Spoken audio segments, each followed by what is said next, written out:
Brilliance Audio presents Trust But Verify by Karna Bodman. Performed by Karen Peaks. What am I doing here? Samantha Reid fought the impulse to pull her cell out of her evening bag and check for any updates from the Situation Room. She felt anxious about slipping out of D.C. when there were so many threat scenarios crowding her inbox. Sure, senior officials were entitled to a little time off once in a while, and her boss had okayed this short weekend trip. But as director of the White House Office of Homeland Security, she felt guilty about leaving a stack of problems on her deputy's desk.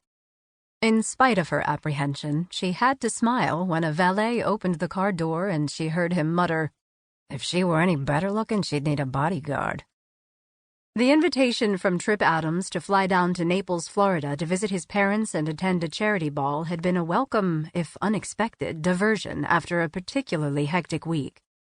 She had been dating him off and on for a while, but his travel schedule, coupled with her long hours and increased responsibilities, meant they weren't able to see each other often. Yet now he wanted her to spend time with his folks.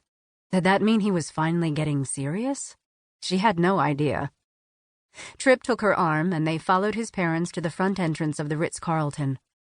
Surrounded by mangroves and palm trees, the beige stone structure formed a U-shape, with the tallest building in the center, flanked by low wings on either side, each topped with a tawny Spanish tile roof. Behind the wall to the right was a large ballroom. Samantha brushed a strand of long brown hair off her forehead as a warm breeze blew in from the Gulf. But she couldn't brush away her worries about the intel she and the National Security Advisor had received.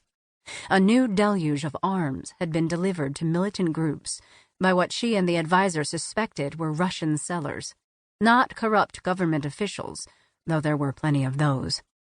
She had been tracking a group of oligarchs who might be involved in the illicit and dangerous trade, and she knew there was a bevy of analysts back at the White House, Treasury, and CIA following the same threads.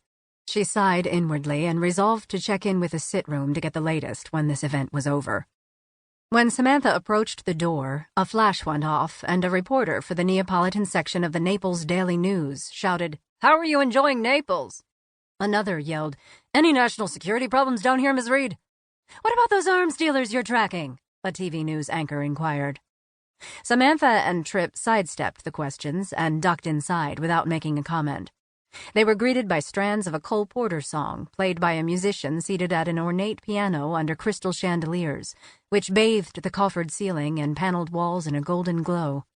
Several volunteers directed the guests down a hallway to the dinner check-in tables. Tripp leaned toward her and asked, "Don't you ever get tired of dealing with the media?" "I usually refer their questions to the press office, but we all get ambushed occasionally. There was a leak a while ago about our latest investigation, and my boss thought I should try to respond. I didn't think there would be reporters here tonight, though." Tripp's mother stepped closer and said, "Oh, my dear, in Naples, we try to get news coverage, especially for our charities. The more the merrier, I'd say." She appraised Samantha's short green silk dress. "You look nice tonight, dear. That color matches your eyes." "Thanks," Samantha replied, giving the older woman a warm smile. "By the way, Mom," Tripp interjected, "you've got a pretty good crowd here. What are they going to do with all the money from this dinner?" "Oh, we have so many projects in the Everglades, saving all the creatures, that sort of thing." "I think they should just gather up the alligators and make belts. They'd probably make more money that way," Tripp whispered to Samantha. She chuckled and gave him a wry grin. She was starting to relax. This might be a pleasant weekend after all. Walking into the crowded ballroom lit by shimmering chandeliers and small candles on white tablecloths, she took a glass of Chardonnay from a passing waiter and looked around the room. "This is amazing. Look at the orchid centerpieces, the votives, the dance floor. It's just like the events they have in Washington. The only thing missing is the Marine Band." Samantha noticed a group of people gathering around a tall man shaking hands with everyone in the circle. When she spotted several security guards standing at a discreet distance, she immediately recognized the governor. Tripp took her arm. "I hear those little chimes. I think we're supposed to find our table. Oh, and I have something important I need to talk to you about when we're seated."